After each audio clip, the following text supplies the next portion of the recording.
Hi, I'm Ted. Today I'm going to show you how to put a price in Excel. I have a spreadsheet here that I made up that would be a list of groceries you might buy at the store.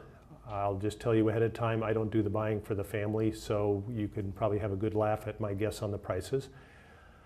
So I have the item, the quantity, the price, and then the total, where the total is just a formula of the quantity times the price.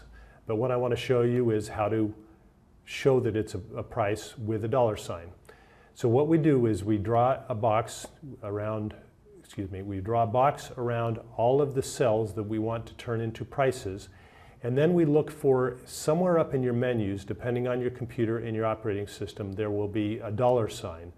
For my particular computer, it actually has a set of them, so I just know that on this icon right here, if I pop this up, it comes up with a number of different monetary symbols. So I just select the one that has a dollar sign, and there we have it.